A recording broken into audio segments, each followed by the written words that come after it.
Hello students, कैसे हैं आप सब। आई होप आप सब बहुत अच्छे होंगे और अच्छे से पढ़ाई कर रहे होंगे।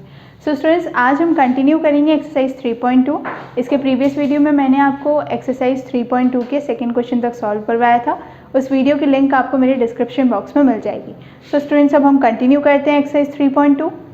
एक्सरसाइज 3.2 के थर्ड क्वेश्चन में गिवन है on comparing the ratios E1 upon E2 and B1 upon B2 and C1 upon C2. Find out whether the following pair of linear equations are consistent or inconsistent. अभी तक जैसे previous हमने question solve किए second और first, उसमें क्या था, coincident, parallel and intersecting. But third question में बोला है कि हमें कंसिस्टेंट और इनकंसिस्टेंट बताना है। सो स्टूडेंट्स, मैंने आपको प्रीवियस वीडियो में ये तीन टाइप बताए थे। इन तीन टाइप में से इंटरसेक्टिंग वाला जो होते हैं लाइन्स, वो कैसे होते हैं, कंसिस्टेंट, ओके, एंड कोइंसिडेंट वाली लाइंस भी कंसिस्टेंट होती हैं, बट पैरेलल लाइंस जो रहती हैं वो इनकंसिस्टेंट रहती हैं। ओके, अब आपको समझ में आ गया होगा कि किस टाइप के सॉल्यूशंस कंसिस्टेंट में आएंगे और किस टाइप के सॉल्यूशंस इनकंसिस्टेंट में। इनकंसिस्टेंट में सिर्फ एक सॉल्यूशन है, वो है पैरेलल लाइंस। बाकी कंसिस्टेंट लाइंस में intersecting lines and coincident lines. So start करते हैं एक्सरसाइज 3.2 का third question. So third question में हमें यही कंपेयर करके बताना है कि कौन सा सॉल्यूशन, कौन सी इक्वेशन का सॉल्यूशन कंसिस्टेंट है और किसका इनकंसिस्टेंट। सो फर्स्ट पार्ट में गिवन है, थर्ड क्वेश्चन के फर्स्ट पार्ट में इक्वेशन है 3x + 2y = 5 and second equation is 2x - 3y = 7। अब स्टूडेंट्स, इसको सॉल्व करने के लिए मैंने आपको बताया था कि सबसे पहले फाइंड करना है A1 A2 B1 B2 and C1 C2। तो अब इसमें आपको याद हो गया होगा, पता चल गया होगा कि हम कैसे फाइंड आउट करते हैं, ठीक है, क्योंकि मैं आपको बता चुकी हूँ कि A1 A2 जब इस टाइप की वैल्यूज़ हमें निकालनी होती है तो सबसे पहले हम यहाँ पे लिख लेते हैं कि A1 3 है, B1 2 है, C1 5, A2 2 है, B2 -3 and C2 is 7। Okay, इस टाइप से लिख लीजिए। तो A1 upon A2 कितना होगा, 3/2, B1 upon B2 2 upon -3, okay, and C1 upon C2 is 5/7। अब स्टूडेंट्स, आपको दिख रहा होगा कि इन तीनों रेशोज़ में से जो थ्री रेशोज़ आपके बोर्ड पे आपको दिख रहे हैं, इन तीनों रेशोज़ में से कोई भी एक दूसरे के इक्वल नहीं है। सो हम यहाँ पे डायरेक्टली लिख सकते हैं A1 upon A2 is not equal to B1 upon B2। अब A1 upon A2 is not equal to B1 upon B2 means solution is consistent, because जो तीन मैंने आपको टाइप बताया उसमें से दो टाइप्स हैं कंसिस्टेंट इक्वेशंस एंड एक टाइप है इनकंसिस्टेंट इक्वेशन। सो ये किस टाइप का है, consistent. Okay, so first part जो है वो कंसिस्टेंट टाइप का इक्वेशन है। ओके, अब सेकेंड पार्ट देखते हैं। सेकेंड पार्ट में इक्वेशन गिवन है 2x - 3y = 8 and 4x - 6y = 9। Okay, अब इक्वेशन वो रेशियोज फाइंड आउट कर लेते हैं। सो A1 upon A2 means A1 है 2, A2 है 4, 2/4 विच इज़ इक्वल टू 1/2, ठीक है। B1 upon B2 means -3/6 which is equal to 1/2, okay, and C1 upon C2 is equal to 8/9। अब इसे तो सिंप्लीफाई और नहीं कर सकते। सब आप स्टूडेंट्स, आपको दिख रहा होगा कि A1 upon A2 and B1 upon B2 के जो रेशियो में एक दूसरे के इक्वल हैं, but C1 upon C2 is not equal ratios to A1 upon A2 and B1 upon B2। So हम यहाँ पे क्या लिखेंगे, A1 upon A2 is equal to B1 upon B2 but it is not equal to C1 upon C2, hence the solution is. अब solution कैसा होगा, जब ये इस टाइप के तीनों रेशियोज में से last ratio mean C1 upon C2 equal नहीं होता है, तो वो किस टाइप की लाइन्स ड्रॉ होती है, parallel lines, means solution is inconsistent. हम यहाँ पे लिखेंगे सॉल्यूशन इज इनकंसिस्टेंट। ओके, ये आ गया सेकेंड पार्ट का आंसर कि सॉल्यूशन कैसा हो गया, इनकंसिस्टेंट। ओके, ये हो गया सेकेंड पार्ट सॉल्व। हमने यहाँ पे हमें इनकंसिस्टेंट और कंसिस्टेंट बताना था कि किस टाइप का सॉल्यूशन कंसिस्टेंट है, किस टाइप का इनकंसिस्टेंट। सबसे पहले हमने रेशोज़ को कंपेयर किया। रेशोज़ को कंपेयर करने के बाद देखा कि कौन सा रेशो एक दूसरे के इक्वल आ रहे हैं। वो तीन जो टाइप हैं ग्राफिकल मेथड में से, इसमें से किस में सेटिस्फाइड हो रहे हैं, फिर हमने यहाँ पे फाइंड आउट किया कि वो कंसिस्टेंट है कि इनकंसिस्टेंट। ओके, सो फर्स्ट और सेकेंड पार्ट सॉल्व हो गया है। अब हम सॉल्व करेंगे third part. So third part में क्या गिवन है? थर्ड पार्ट में इक्वेशन गिवन है 3/2x okay plus 5/3y is equal to 7 and second equation is 9x minus 10y is equal to 14 okay ये इक्वेशन गिवन है। तो सबसे पहले a1/a2 कर लेते हैं। सो a1 यहाँ पे लिख देते हैं एक बार और, a1 is equal to 3/2, b1 is equal to 5/3, c1 is equal to 7, so a2 is equal to 9, b2 is equal to minus 10 and c2 is equal to 14 okay a1/a2 means 3/2 divided by 9 okay अब इसे अगर मैं simplify करूँ तो 9/1 होता है which is equal to 3/2 into 1/9 so 3 से cancel होगा सो कितना आ जाएगा रेशो 1/6 ओके। अब देन हम फाइंड आउट करेंगे रेशो b1/b2 का। So b1/b2 means 5/3/-10। अब इसे अगर मैं सिंप्लीफाई करूँ तो 5/3 इंटू -1/10 ओके क्योंकि अगर 10 है और डिनोमिनेटर में तो उसके डिनोमिनेटर में भी 1 होगा। सो यहाँ पे अगर जब हम इसे सॉल्व करेंगे सो ये कैंसिल होगा 2 तो ये किसके इक्वल हो जाएगा -1/6 ठीक है क्योंकि यहाँ पे 10 के साथ क्या था minus sign and last ratio is c1/c2 which is 7/14 और अगर सिंप्लीफाई करेंगे तो कितना आएगा रेशो 1/2। तो यहाँ पे किस टाइप के रेशो है आपको तीनों रेशोज़ में से कोई सा भी रेशो एक दूसरे के इक्वल नहीं दिख रहा है ठीक है। So a1/a2 is not equal to b1/b2 and is not equal to c1/c2। So ये लास्ट स्टेप लिखने की ज़रूरत ही नहीं है, हमें सिर्फ क्या लिखना है a1/a2 is not equal to b1/b2 जबकि हैं दोनों एक दूसरे के इक्वल बट सिर्फ और सिर्फ एक नेगेटिव साइन की वजह से दोनों एक दूसरे के नॉट इक्वल हो गए। सो ये सॉल्यूशन किस टाइप का है? सॉल्यूशन है कंसिस्टेंट ओके ये हमने फाइंड आउट कर लिया थर्ड पार्ट का आंसर। थर्ड पार्ट का आंसर क्या है? कंसिस्टेंट। अब हम सॉल्व कौन सा करेंगे? अब हम सॉल्व करेंगे इसका थर्ड पार्ट हो गया फोर्थ पार्ट ओके। अब फोर्थ पार्ट सॉल्व करने के लिए इक्वेशन देखते हैं। सो हम यहाँ पे लिख लेते हैं फोर्थ पार्ट भी इसी टाइप के। एक्चुअल में थर्ड क्वेश्चन में आपको गिवन है 5 पार्ट्स और 5 पार्ट्स को हम 1 बाय 1 सॉल्व कर रहे हैं। तो हमने अभी तक थर्ड पार्ट तक सॉल्व कर लिया था। थर्ड पार्ट में हमने बता दिया कि कौन सा नंबर कंसिस्टेंट है, कौन सी इक्वेशन और कौन सी इक्वेशन इनकंसिस्टेंट। सो फोर्थ पार्ट में गिवन है equation 5x minus 3y is equal to 11 and minus 10x plus 6y and minus 22 okay. अब यहाँ पे हम a1/a2 वाला रेशो सबसे पहले फाइंड आउट करेंगे। आई होप आपको अब समझ में आ गया होगा कि हम a1/a2 हमें लिखने की ज़रूरत नहीं है बट अगर आप लिखना चाहें तो लिख सकते हैं बट आप आई होप काफ़ी स्टूडेंट्स को समझ में आ गया होगा कि हम कैसे a1 और a2 लिखते हैं ठीक है। So a1/a2 means 5/-10। मैंने आपको बताया था आपको ये हमेशा याद रखना है कि नेगेटिव साइन के साथ अगर कोई नंबर है तो उसका नेगेटिव साइन उसके साथ में रखना है रेशोज़ फाइंड आउट करते टाइम भी। So 5/-10 means -1/2 okay. अब सेकेंड रेशो फाइंड आउट करते हैं b1/b2 means -3/6 which is equal to -1/2 ठीक है। c1/c2 which is 11/-22 means 1/-2। अब आपको दिख रहा है कि तीनों रेशोज़ एक दूसरे के इक्वल आ रहे हैं means a1/a2 is equal to b1/b2 is equal to c1/c2। और ये किस लाइन मतलब ये कौन सी कंडीशन है? ये कंडीशन है कोइंसिडेंट लाइंस की। अब कोइंसिडेंट लाइन कैसे कुछ सॉल्यूशंस गिवन होते हैं मतलब वो कंसिस्टेंट होती है कि इनकंसिस्टेंट? ऑब्वियस वो किस टाइप की होती है? Consistent okay. सिर्फ और सिर्फ एक सॉल्यूशन इनकंसिस्टेंट होता है वो है पैरेलल लाइंस जिसमें नो सॉल्यूशंस होते हैं ठीक है। ये हुआ फोर्थ पार्ट। अब हम सॉल्व करेंगे लास्ट पार्ट थर्ड क्वेश्चन का fifth part and fifth part में इक्वेशन गिवन है 4/3 + 2y 4/3x + 2y is equal to 8 and second equation है 2x + 3y is equal to 12। सबसे पहले रेशोज़ कंपेयर करते हैं फिर देन फाइंड आउट करेंगे कि वो कंसिस्टेंट है कि inconsistent. So a1/a2 is equal to 4/3/2 simplify करते हैं 4/3 into 1/2 cancel which is equal to 2/3।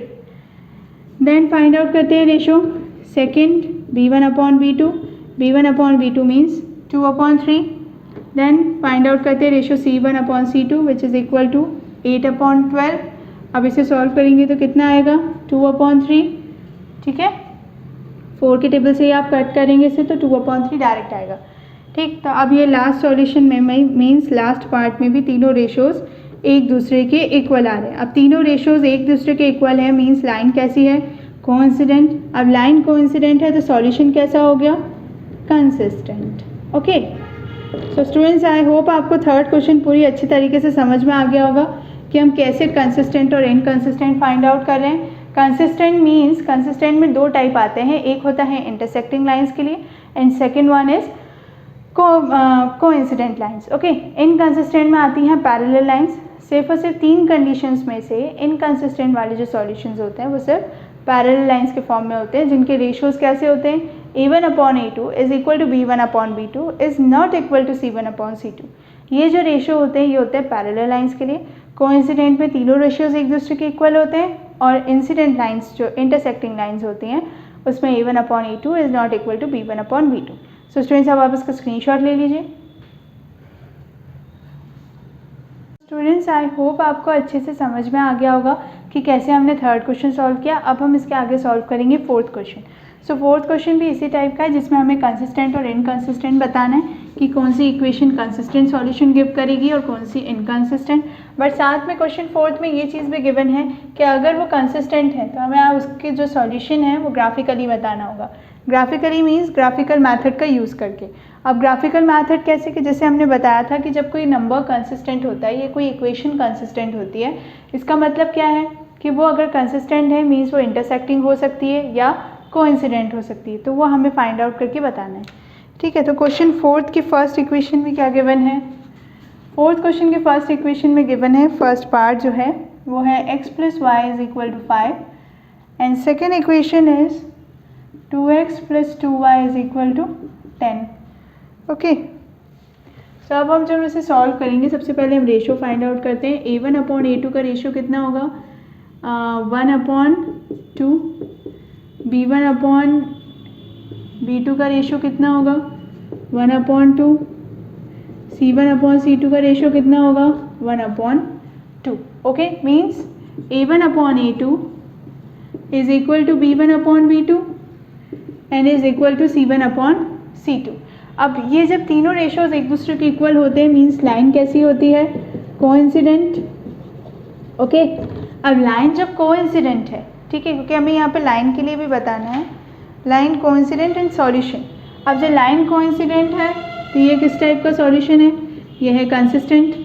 अब जब कंसिस्टेंट है, इस क्वेश्चन में आपको गिवन है कि जब कोई अगर सॉल्यूशन कंसिस्टेंट आ रहा है तो हमें इसे ग्राफिकली बताना है. अब कंसिस्टेंट और कोइंसिडेंट है मतलब इसके सॉल्यूशन कैसे होंगे, इन्फाइनाइटली मैनी सॉल्यूशंस. ठीक है, इन्फाइनाइटली मैनी सॉल्यूशंस होंगे इस इक्वेशन के. ठीक है, क्यों, क्योंकि ये कंसिस्टेंट आई है तो हमें बताना था कि कंसिस्टेंट है तो इसके सॉल्यूशन कितने आएंगे. स्टूडेंट्स ये तो हुई फर्स्ट पार्ट की बात. अब करते हैं हम solve second part. So second part में इक्वेशन गिवन है x - y = 8 and the second equation is 3x - 3y = 16. Again हम इसके रेशो फाइंड आउट करते हैं. अब जब इसके रेशो फाइंड आउट करेंगे so A1/A2 is equal to 1/3. Okay, specific आपको दिख रहा है 1/3, क्यों, क्योंकि x के फर्स्ट इक्वेशन में x के साथ कोई नंबर नहीं है. The second ratio is B1/B2 which is equal to 1/3. Obvious, क्यों, क्योंकि यहाँ पे माइनस माइनस है तो न्यूमरेटर डिनोमिनेटर में कैंसिल होगा माइनस. अब then last ratio is C1/C2 which is equal to 1/2. So students अब आपको दिख रहा होगा कि ये किस टाइप का सॉल्यूशन आया है, A1/A2 B1/B2 but not equal to C1/C2. अब ये कंडीशन किस में होती है, ये कंडीशन होती है पैरेलल में, और पैरेलल किस टाइप के सॉल्यूशन गिवन करता है, इनकंसिस्टेंट. ओके, सो इस अगर ये इनकंसिस्टेंट आया है तो इस पार्ट में हमें ये बताने की ज़रूरत नहीं है कि इसके कितने सॉल्यूशंस होंगे. ओके, इसके प्रीवियस वाला जो पार्ट था उसमें कंसिस्टेंट आया था, दैट्स वाई हमें यहाँ पे बताना पड़ा था कि वो कितने सॉल्यूशंस हैं, उसमें इन्फाइनाइटली मैनी सॉल्यूशंस हैं या यूनिक सॉल्यूशन. सो स्टूडेंट्स ये हुआ सेकेंड पार्ट. अब सॉल्व करते हैं third part. So third part में इक्वेशन गिवन है 2x - y 2x plus y minus 6 is equal to 0. So 4x minus 2y minus 4 is equal to 0. Okay. Ratio find out करते हैं. a1 upon a2 is equal to 2 upon 4 which is equal to 1 upon 2. Directly लिख लेते हैं हम. ठीक है. और b1 upon b2 के लिए रेशो देखते हैं. अभी -2 एंड ये देन +2. सो ये क्या है -1 अपॉन 2. ओके -2 अगर आप चाहें तो नीचे अपॉन में -2. ठीक है. And then last ratio is c1 upon c2 which is equal to -6 upon -4 means 3 upon 2. Okay minus minus दोनों कैंसिल हो जाएंगे. सो स्टूडेंट्स अब आपको दिख रहा होगा कि ये नंबर माइनस में आ गया. सो आप डायरेक्टली यहाँ पे लिख सकते हैं a1 upon a2 is not equal to b1 upon b2 means the solution is. Lines कैसी ड्रॉ होंगी इंटरसेक्टिंग. ठीक है इंटरसेक्टिंग लाइंस हैं. एंड देन सॉल्यूशंस कैसे होंगे यूनिक सॉल्यूशन. हाँ यूनिक सॉल्यूशन से पहले एक चीज़ बताना भूल गए कि ये कंसिस्टेंट है कि इनकंसिस्टेंट. ऑब्वियस अगर इंटरसेक्टिंग है तो ये किस टाइप का सॉल्यूशन गिवन करेगा. ये है सॉल्यूशन कंसिस्टेंट. अब कंसिस्टेंट है तो नंबर ऑफ सॉल्यूशंस कितने हैं यूनिक सॉल्यूशन मतलब एक सॉल्यूशन के अराउंड इसके सॉल्यूशन आएंगे. ठीक है. सो यहाँ पे हमने फाइंड आउट कर लिया कि a1 a2 की वैल्यू से के थ्रू हमने रेशियोज फाइंड आउट किया. फिर देन हमने यहाँ पे बता दिया कि वो सॉल्यूशन क्या है कंसिस्टेंट. अब कंसिस्टेंट है तो कितने नंबर ऑफ सॉल्यूशंस आएंगे वो भी हमने यहाँ पे एक्सप्लेन कर दिया. अब इसके क्वेश्चन का फोर्थ क्वेश्चन का लास्ट पार्ट है फोर्थ पार्ट में इक्वेशन गिवन है 2x minus 2y minus 2 is equal to 0 and the second equation is 4x minus 4y minus 5 is equal to 0. ठीक है. अब इस क्वेश्चन को सॉल्व करने के लिए भी सबसे पहले क्या करेंगे हम रेशियोज कंपेयर करते हैं. रेशियोज कंपेयर करेंगे means a1 upon a2 is equal to 2 upon 4 में means 1 upon 2. Second ratio b1 upon b2 which is equal to 1 upon 2. क्यों? क्योंकि माइनस माइनस डिनोमिनेटर न्यूमरेटर में होते हैं तो कैंसिल आउट होते हैं 1 upon 2. Then c1 upon c2 which is equal to 2 upon 5. अब इसके आगे डायरेक्टली हम लिख सकते हैं a1 upon a2 is equal to b1 upon b2 but it is not equal to c1 upon c2 and that type of solution is known as parallel. ठीक है. अब ये पैरेलल लाइंस के लिए होता है. ठीक है. और सॉल्यूशन कैसा है इनकंसिस्टेंट. अब इनकंसिस्टेंट है तो हमें यहाँ बताने की ज़रूरत नहीं है कि कितने नंबर ऑफ सॉल्यूशंस आएंगे क्योंकि हमें ऑब्वियस पता है कि पैरेलल में कितने नंबर ऑफ सॉल्यूशंस होते हैं नो सॉल्यूशंस. ओके. तो स्टूडेंट्स इसमें दो इनकंसिस्टेंट वाली कंडीशन आई है एक फोर्थ पार्ट में एंड ये सेकेंड पार्ट में. फ्रेंड्स आई होप आपको फोर्थ क्वेश्चन अच्छे से समझ में आ गया होगा. सो हम स्टार्ट करते हैं fifth question. So fifth question में गिवन है half of the perimeter of a rectangular garden whose length is 4 meter more than its width is 36 meter. Find the dimensions of the garden. अब सबसे पहले तो हम यहाँ पे लेट कर लेते हैं फिफ्थ क्वेश्चन लिख के कि हमें यहाँ पे लेट क्या करना है. Let x is equal to length okay and y is equal to width. So हमने यहाँ पे लेट कर लिया कि लेंथ क्या है x और विड्थ क्या है y. तो सबसे पहले उस क्वेश्चन में कंडीशन गिवन है कि उनका पैरामीटर हाफ. अब पैरामीटर हाफ मीन्स क्या 2l प्लस b का हाफ इज इक्वल टू 36 क्योंकि अराउंड पूरा पैरामीटर कितना बताया 36. अब स्टूडेंट्स आपको पता है कि पैरामीटर ऑफ रेक्टेंगल कितना होता है. पैरामीटर ऑफ रेक्टेंगल होता है 2l प्लस b. उसी फॉर्मूले का हाफ करना था. ठीक है क्योंकि half of the parameter is 36 meters question में गिवन.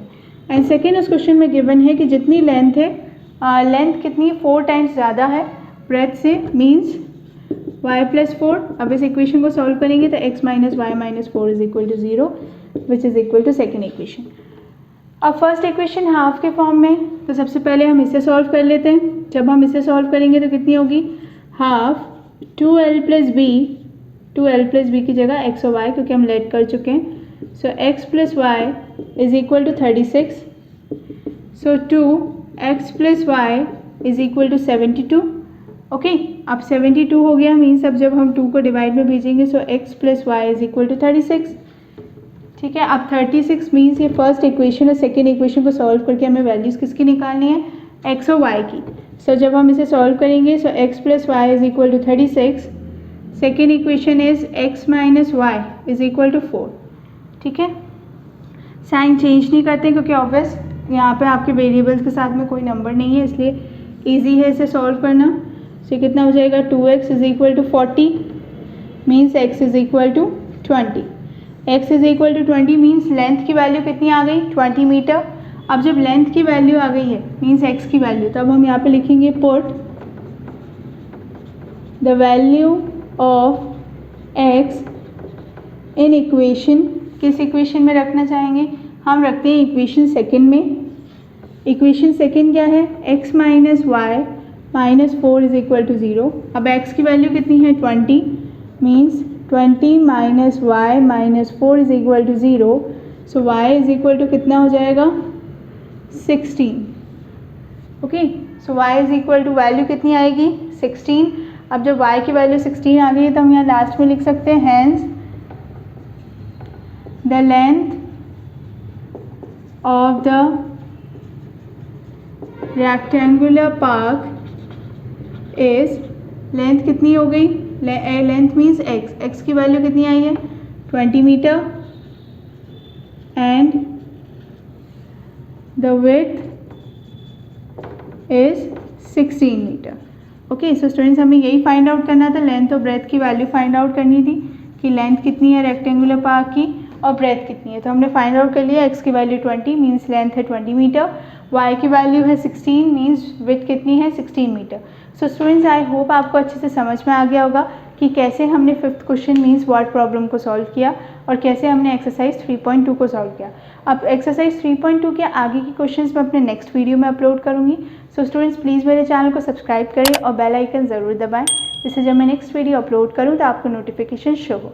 Thank you students.